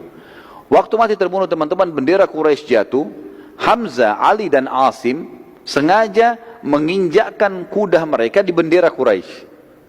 Dan akhirnya tidak bisa lagi ada Quraisy yang mendekat. Setiap mendekat diserang, setiap mendekat diserang. Akhirnya kocar kacir semuanya. Pasukan Quraisy kocar kacir pada saat itu. Jadi saking kocar kacirnya, ya, pada saat itu teman-teman sekalian, sampai muslimin mengatakan, kami menyaksikan di perang Uhud yang hadir, ya, seluruh pasukan Quraisy, ribuan orang itu semuanya berlari, meninggalkan harta mereka, meninggalkan kuda mereka, sampai mereka meninggalkan kaum wanita mereka yang ikut-ikutan lari bersembunyi di belakang pohon-pohon kurma dan di gunung-gunung atau bukit-bukit. Padahal itu sebenarnya aib besar bagi mereka, ya, kalau meninggalkan kaum wanita. Setelah kejadian tersebut teman-teman sekalian, kita sekarang melihat bagaimana kekalahan muslimin. Sudah menang nih sekarang, sudah kocar kacir semua. Sampai beberapa sahabat menceritakan, kami melihat kancah peperangan kosong, nggak ada apa-apa, nggak ada manusia maksudnya, tapi penuh dengan ghanimah. Kekalahan muslimin terjadi teman-teman sekalian pada saat 43 orang dari pemanah Nabi SAW yang dipimpin oleh Abdullah bin Jubair di Bukit Pemanah melihat kejadian tersebut. Di bukit ini teman-teman bisa lihat lebih jauh, pasukan Quraisy sudah sangat jauh, sudah mengarah ke Mekah, sudah tinggal kelihatan bayangannya saja, kayaknya nggak mungkin kembali lagi nih pasukan. Sementara 600 orang pasukan muslim yang dibentuk oleh Nabi SAW selain pemanah kan 700 orang, 650 kan di pasukan. 600 orang sekian itu mengejar ke sana, 600 orang mengejar yang 2000 itu. Siapa yang ketangkap jadi tawanan, seperti itulah. Kurang lebih sisa 50 orang saja, 40-50 orang ini nggak ikut-ikutan menyerang musuh, tapi mereka sibuk mengambil ghanimah, kumpulin ghanimah. Melihat kejadian tersebut, orang-orang ini, 43 pemanah ini teman-teman sekalian,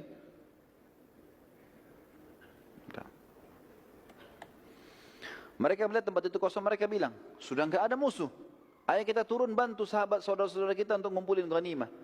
Kata Abdullah bin Jubair, ingat pesan Nabi SAW, jangan tinggalkan bukit, menang atau kalah, sampai tunggu instruksi. Tapi gak ada lagi, musuh gak ada.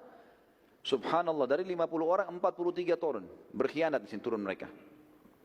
Ya, di sini kita katakan berkhianat teman-teman sekalian, bukan aib untuk para sahabat, tapi untuk individu yang melakukannya. Karena definisi sahabat jauh lebih luas masalah ini. Maka turunlah 43 orang itu, ikut kumpulin ghanimah. Karena sisa 7 orang, saya tadi di awal peperangan ini menceritakan teman-teman ada 200 pasukan kudanya Quraisy sembunyi di sebuah lembah. Tapi 50 pemanah tahu ini, sehingga mereka kalau mau menyerang dipanahin. Mereka tidak berani maju. Satu kali lemparkan 50 anak panah. Mereka cuma 200 orang, bisa habis ini kalau dipanah dengan 3 kali 4 kali panah gitu. Waktu melihat 43 orang ini turun, yang 7 orang ini sibuk nasihatin teman-temannya, jangan turun, jangan turun. Khalid bin Walid gunakan kesempatan, keluar dari lembah. Dia naik di atas bukit pemanah lalu dibunuh yang 7 orang. Sahabat ini. Waktu dibunuh 7 orang, jangan lupa tadi di kancah peperangan sisa berapa orang? 50. Ditambah dengan 43 orang, 90 orang sekian. Ya.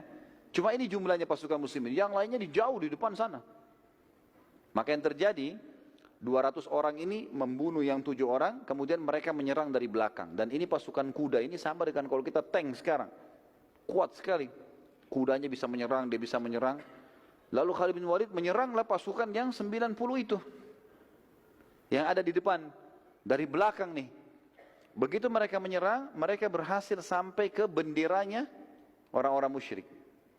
Hamzah, Ali dan Asim ikut dengan 600 itu, menyerang musuh ke depan. Bendera Quraisy sudah dianggap kalah kan di belakang. Tidak berpikir kalau ada pasukan dari belakang. Maka akhirnya bendera kembali dinaikkan. Pada saat dinaikkan bendera dan 90 orang itu kocar kacir semuanya karena kaget diserang dari belakang gitu kan. Ada beberapa yang jadi korban. Maka Khalid bin Walid dan pasukannya meneriakkan yel-yel Quraisy. Sambil angkat bendera dikebar-kebarin, sambil teriak-teriak, angkat yel-yelnya. Maka orang-orang Quraisy yang dari jauh, itu rupanya ada yang dengar, saling mengingatkan, ada bendera berdiri, bendera berdiri. Akhirnya pasukan yang sudah jauh kembali.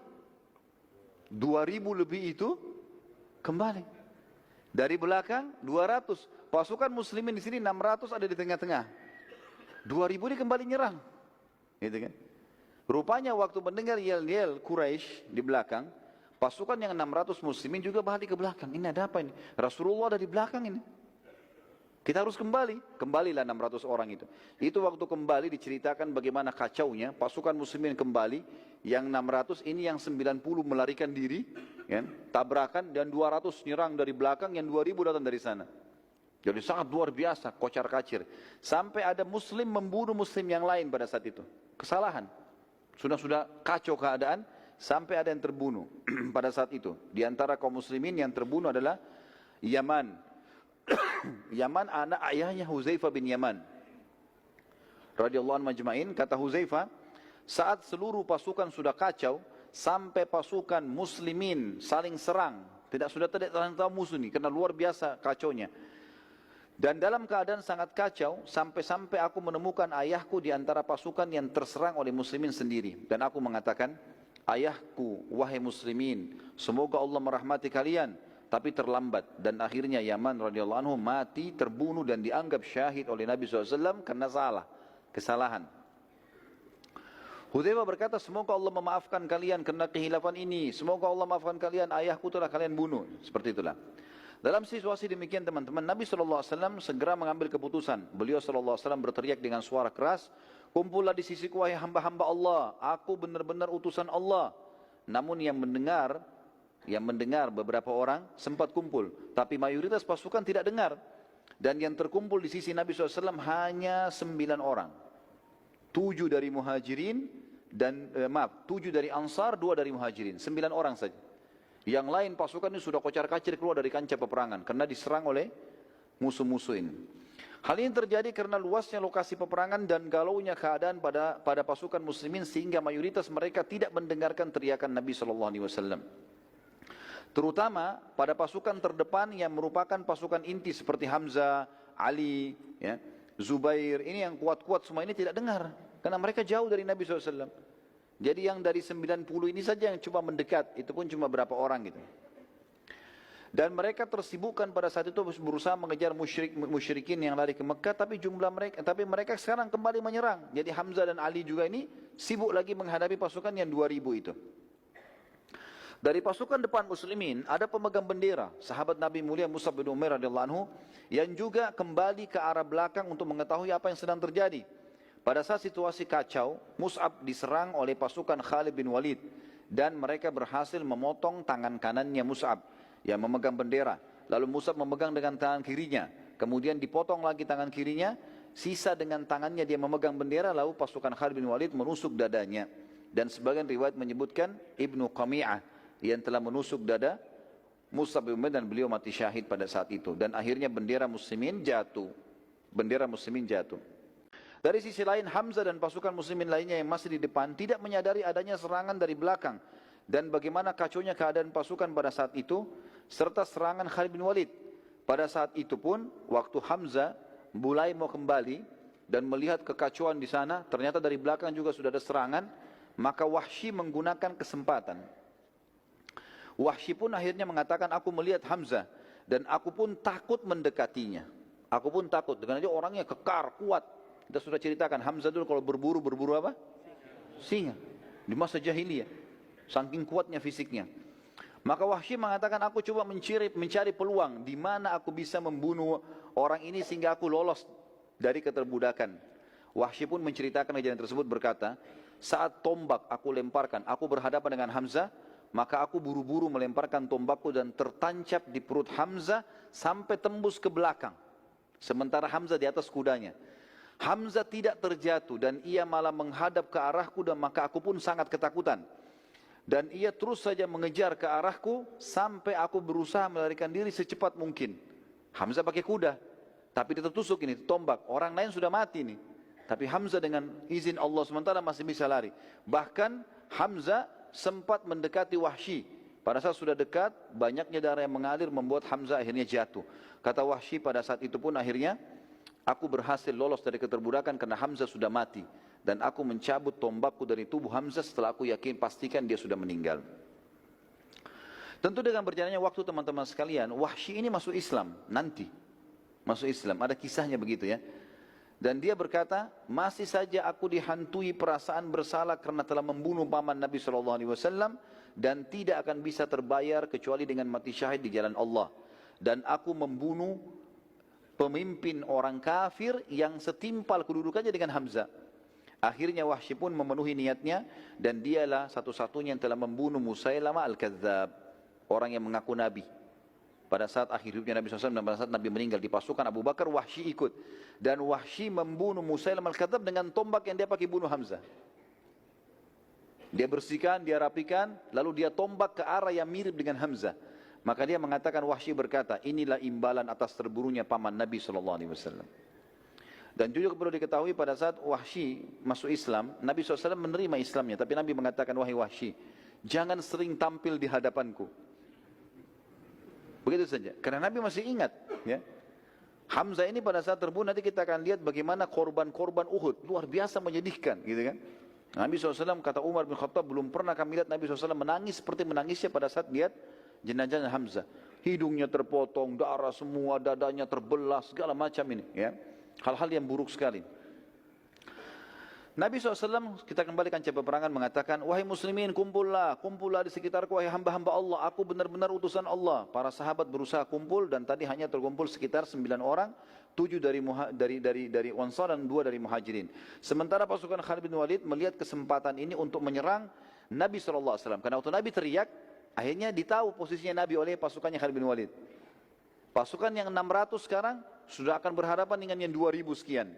Maka pasukan Khalid bin Walid yang 200 ini mengarahkan, karena yang 90 sudah kacau balau dari pasukan muslimin, mengarahkan ke arah suara Nabi SAW. Pada saat itu teman-teman sekalian, 9 orang sahabat ini berusaha untuk membela Nabi SAW, tapi semuanya terbunuh 9-9-nya di tangan Khalid bin Walid dengan pasukannya. Terbunuh semuanya, karena mereka jalan kaki, 200 orang ini semua berkuda. Sampai tertinggal Nabi SAW. Utbah bin Abi Waqqas dan Abdullah ibn Abi Kami'ah. Ini Utbah, saudaranya Sa'ad bin Abi Waqqas, ya. Tapi dalam keadaan kafir, ikut dengan pasukan musyrikin. Utbah bin Abi Waqqas dan Abdullah bin Abi Kami'ah, keduanya dari pasukan Khalid berusaha menyerang Nabi SAW. Dan Nabi SAW saat itu masih ditemani oleh satu orang sahabat. Maaf, tadi bukan tinggal sendiri, tapi ada satu orang, Talha bin Ubaidillah. Dan menyusul sahabat yang lain menyusul, datang itu Sa'ad bin Abi Waqqas, saudaranya Utbah. Lalu duanya mendampingi Nabi SAW. Keduanya berusaha bertahan, namun beliau SAW bersama dengan sahabat ini, dua-duanya, tiga-tiganya jatuh ke dalam lubang yang telah dibuat oleh Abu Amir. Yang tadi kita sudah sebutkan namanya, orang yang mau mengaku raja kemudian tidak jadi di Madinah. Dan dia diberikan julukan Abu Amir al-Fasiq, orang fasikin, karena dia dianggap orang yang buruk. Dalam situasi seperti itu, Nabi SAW masuk dalam lubang, kemudian juga Sa'ad masuk dalam lubang, Talha masuk dalam lubang yang bersebelahan, berbeda gitu. Maka Abdullah bin Abi Kami'ah segera menghantamkan pedangnya dari atas lubang ke arah punggung kanan Nabi SAW. Dan pada saat itu Nabi SAW terkena punggung sebelah kanan Nabi SAW, tapi ada baju besi. Dan tidak melukai Nabi SAW. Tapi Nabi mengatakan dalam sebuah riwayat sahih, aku masih merasakan sakitnya selama sebulan, pukulan itu. Dan ini menandakan teman-teman sekalian, Nabi saja bisa merasakan sakit, apalagi manusia biasa, gitu kan? Wajar itu.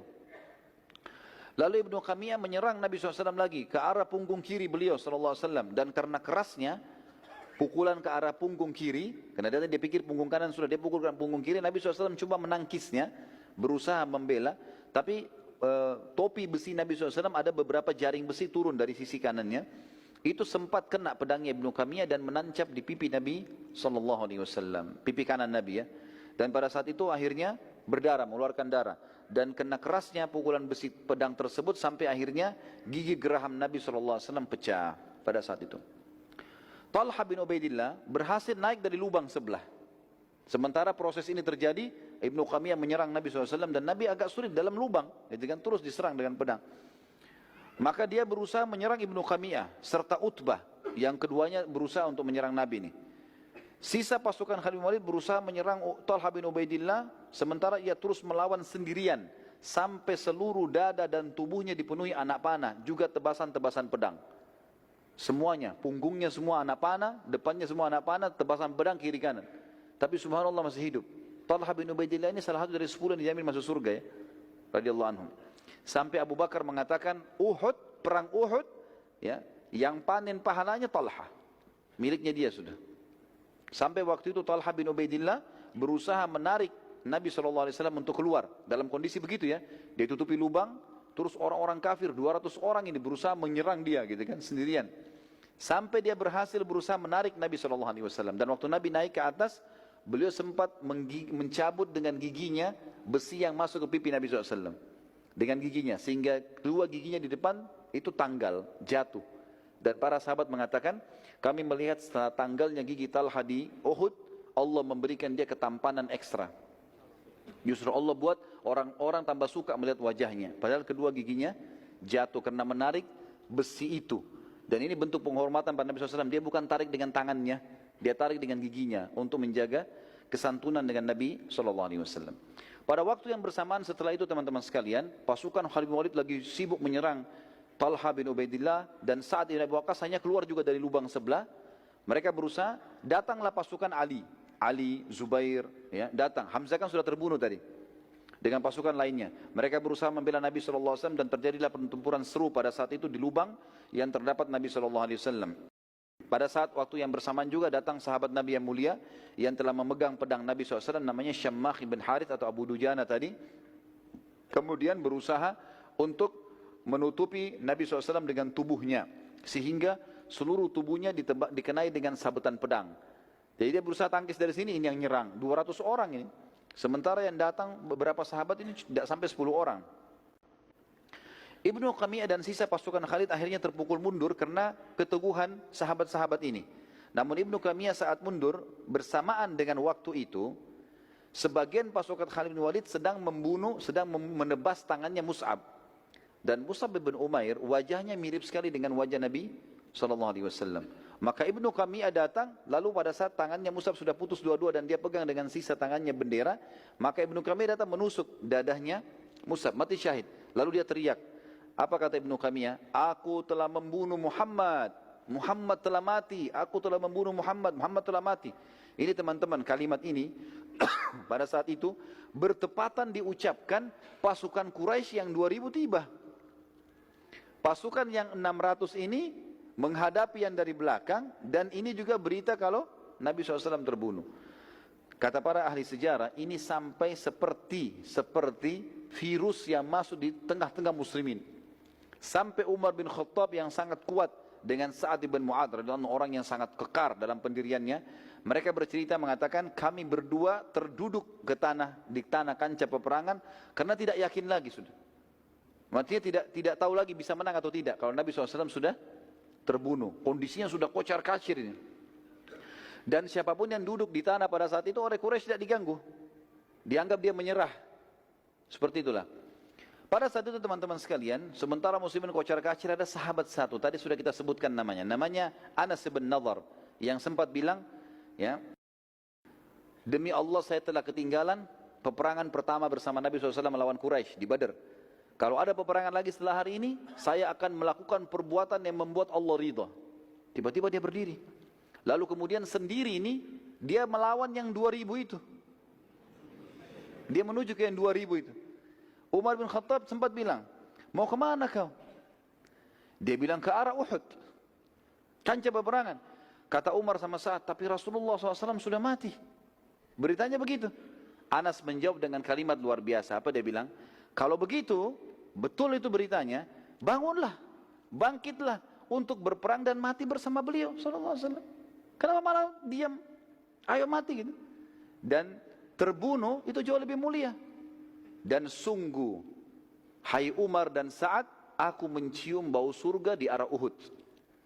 Kemudian beliau radhiyallahu anhu menyerang pasukan kafir sampai terkoyak dan waktu dicari tidak ditemukan potongan badannya, terkoyak-koyak oleh musuh, gitu kan.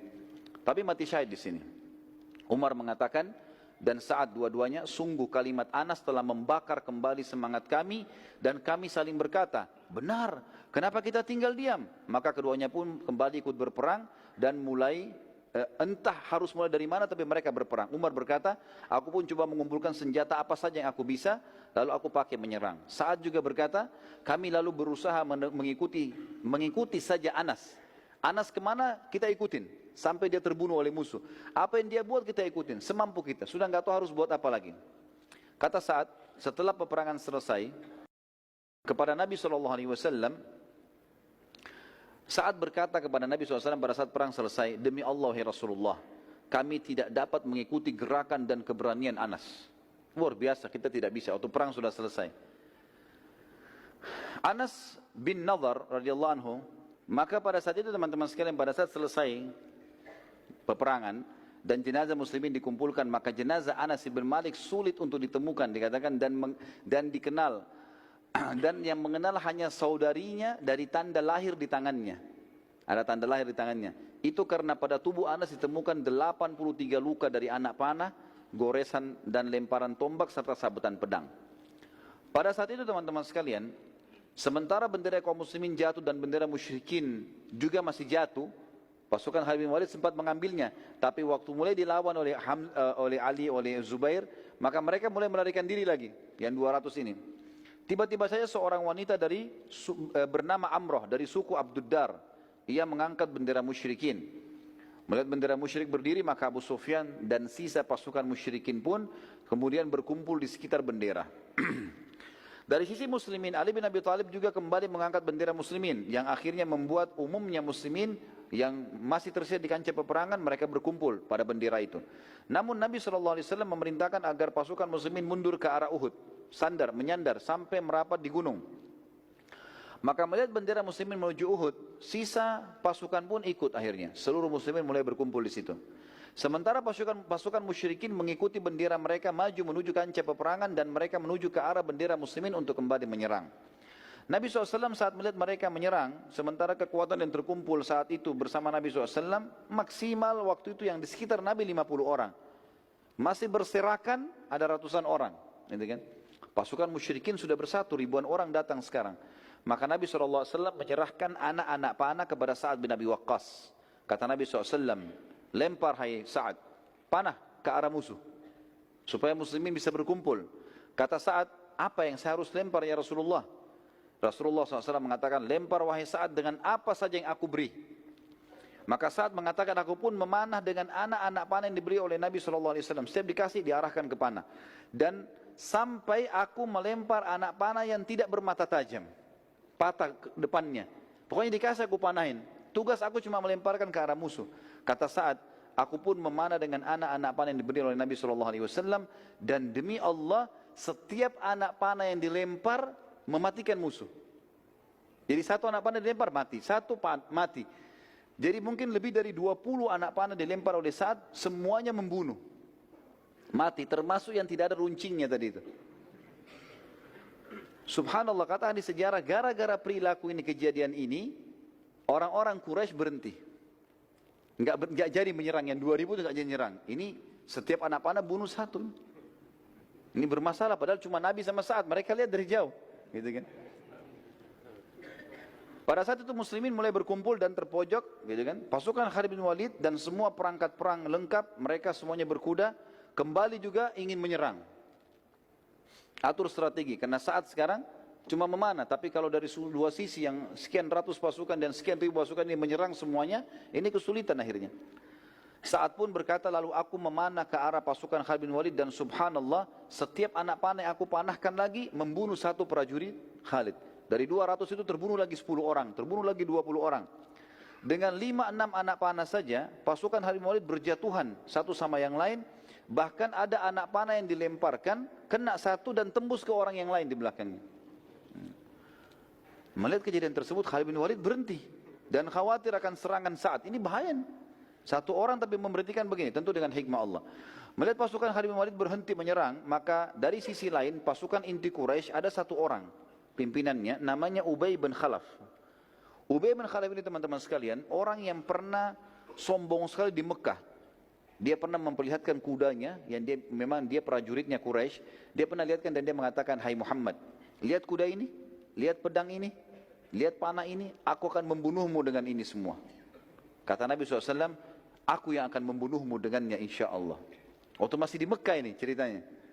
Rupanya dia lihat ini, dia sudah dengan pakaian perangnya, dia lihat Nabi SAW. Maka dia sudah mengatur strategi untuk menyerang. Melihat keadaan tersebut, Nabi SAW meminta sebuah tombak kepada Ali bin Abi Thalib radhiyallahu anhu. Dan kata Ali bin Abi Thalib, demi Allah, Nabi SAW memegang lembing tersebut, mundur ke belakang, kemudian melempar ke arah Ubay bin Khalaf. Pada saat dilempar lembing tersebut, kami semua terlempar. Saking kuatnya lemparan Nabi SAW. Di sekitarnya ada beberapa belas orang, itu terlempar semua. 50 orang tadi terlempar, karena kuatnya lemparan Nabi SAW, kata Ali bin Abi Thalib. Dan subhanallah, lembing itu tidak menancap di dadanya Ubay. Dia hanya kena di lehernya Ubay itu, antara topi besi dengan baju besinya ada celah. Kena di situ, nyobek itu saja. Garis sedikit, keluar darah sedikit. Begitu kena, lalu Ubay berkata dengan pasukan Quraisy, Muhammad telah membunuhku. Dia bilang gitu. Ketakutan dia. Dan dia jatuh, teriak-teriak, pegang sakit lehernya. Orang-orang Quraisy datang dekat, mereka mengatakan luka coret sedikit. Dia bilang, demi Allah kalau Muhammad ludahi aku sekarang, aku mati.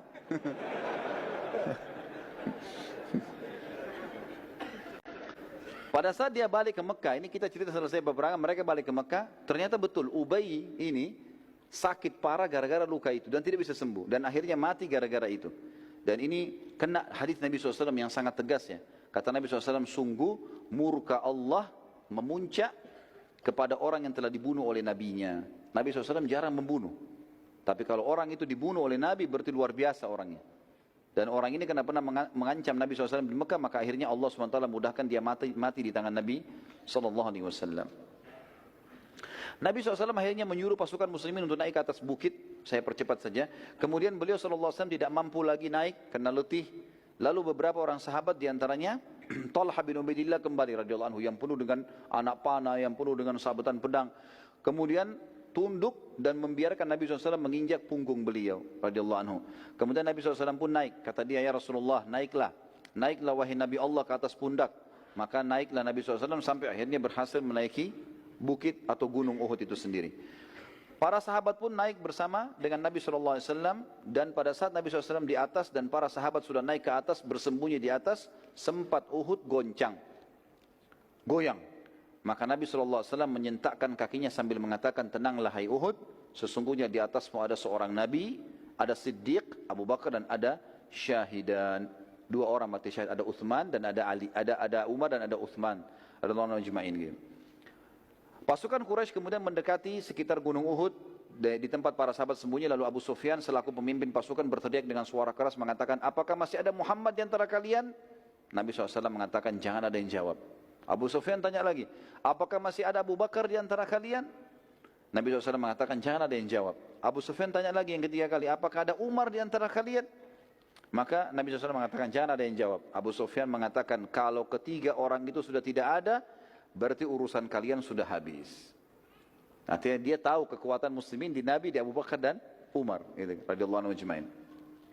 Umar bin Khattab waktu itu tidak bisa tahan teman-teman sekalian, lalu kemudian dia teriak mengatakan, semoga Allah menghinakanmu wahai musuh Allah, mereka semua masih hidup. Dan Abu Sufyan ini tahu suaranya Umar. Maka Abu Sufyan bilang apa? Demi Allah hai Umar, aku lebih percaya kamu daripada Ibnu Qami'ah. Tadi Ibnu Qami'ah siapa? Yang menyebarin isu kalau dia bunuh Nabi SAW kan? Aku telah bunuh Muhammad, kan dia yang sebarin. Kata Abu Sufyan, demi Allah aku lebih percaya kau daripada Ibnu Qami'ah. Berarti betul Nabi SAW masih hidup. Lalu kemudian Abu Sufyan mengatakan, telah menang Hubal, patungnya mereka kan? Kata Nabi SAW, tidakkah kalian jawab? Kata Umar, apa kami jawab ya Rasulullah? Kata Nabi SAW, jawab, katakan, Allah jauh lebih mulia dan terhormat. Maka Umar berkata, Allahu a'az wa akram. Allah itu lebih mulia dan lebih terhormat.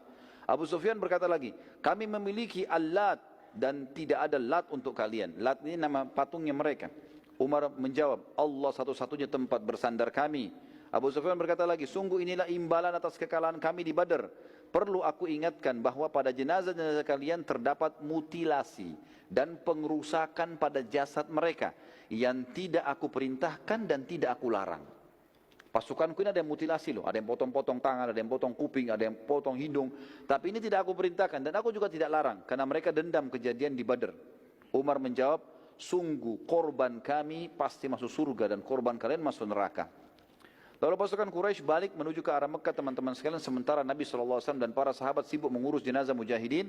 Nabi SAW sempat menanyakan beberapa orang sahabat. Di antaranya Sa'ad ibn Rabi radhiyallahu anhu yang ada ditemukan di antara korban muslimin. Dan Nabi SAW berkata kepada para sahabat, carikan untuk saya Sa'ad ibn Rabi. Para sahabat menyebar.